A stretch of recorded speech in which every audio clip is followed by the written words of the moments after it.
चोर बना संत। एक बार की बात है, एक गांव में एक चोर रहता था।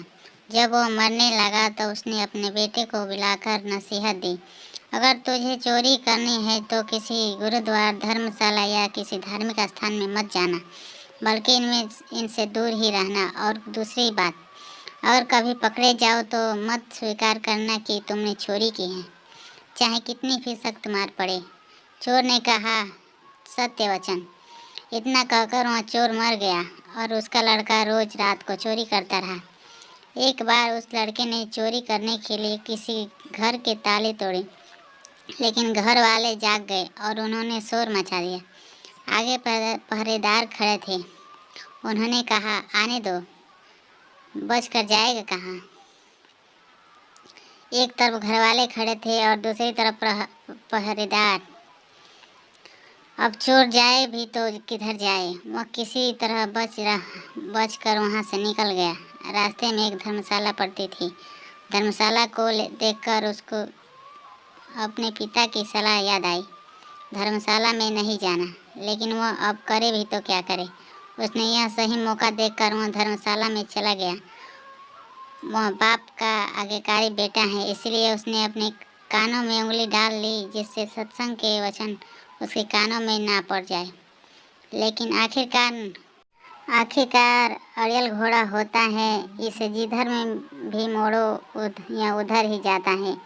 कानों को बंद कर लेने के बाद भी चोर के कानों में यह वचन पड़ गए कि देवी देवताओं की परछाई नहीं होती। उस चोर ने सोचा कि परछाई हो या ना हो, इससे मुझे क्या लेना देना। घर वाले और पहरेदार मेरे पीछे लगे हुए थे। किसी ने बताया कि चोर धर्मशाला में है। जांच पड़ताल होने पर वह चोर पकड़ा गया। पुलिस ने चोर को बहुत मारा, लेकिन उसने अपना अपराध कबूल नहीं किया। उस समय यह नियम था कि जब तक मुजरिम अपराध स्वीकार न कर ले तो सजा नहीं दी जा सकती। उसे राजा के सामने पेश किया गया। वहाँ भी खूब मार पड़ी, लेकिन चोर ने वहाँ भी अपना अपराध नहीं माना। वह चोर देवी देवताओं की पूजा करता था, इसीलिए पुलिस ने एक ठगनी को सहायता के लिए बुलाया। ठगनी ने कहा कि मैं इसको मना लूँगी। उसने देवी का रूप भर कर 2 नकली बाहें लगाई, चारों हाथों में चारे मसाले जलाई और नकली शेर की सवारी में, क्योंकि वह पुलिस के साथ मिली हुई थी, इसलिए जब वह आई तो उसके कहने पर जेल के दरवाजे कड़क कड़क कर खुल गए। जब कोई आदमी किसी मुसीबत में फंस जाता है तो अक्सर अपने इष्ट देव को याद करता है। इसीलिए चोर भी देवी की याद में बैठा हुआ था कि अचानक दरवाज़ा खुल गया और अंधेरे कमरे में एकदम रोशनी हो गई।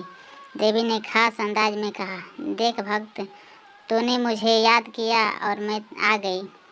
तूने बड़ा अच्छा किया कि तुमने बड़ा अपराध स्वीकार नहीं किया। अगर तूने चोरी की है तो मुझे सच सच बता दे, मुझसे कुछ भी मत छुपाना। मैं तुम्हें फ़ौरन आज़ाद करवा दूंगी। मेरे साथ कोई धोखा है। वह सच कहते कहते रुक गया और बोला, माँ, मैंने चोरी नहीं की।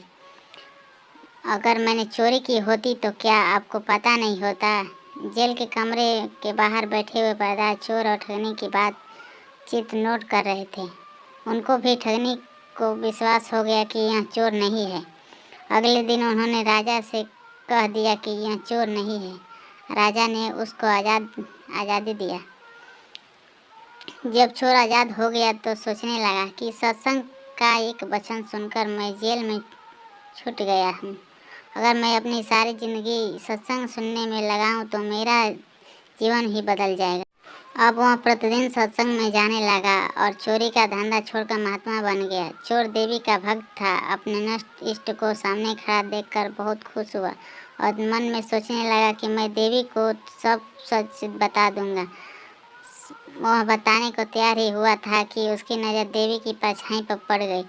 उसको फौरन सत्संग का वचन याद आ गया कि देवी देवताओं की परछाई नहीं होती। उसने देखा कि इसकी तो परछाई है। वह समझ गया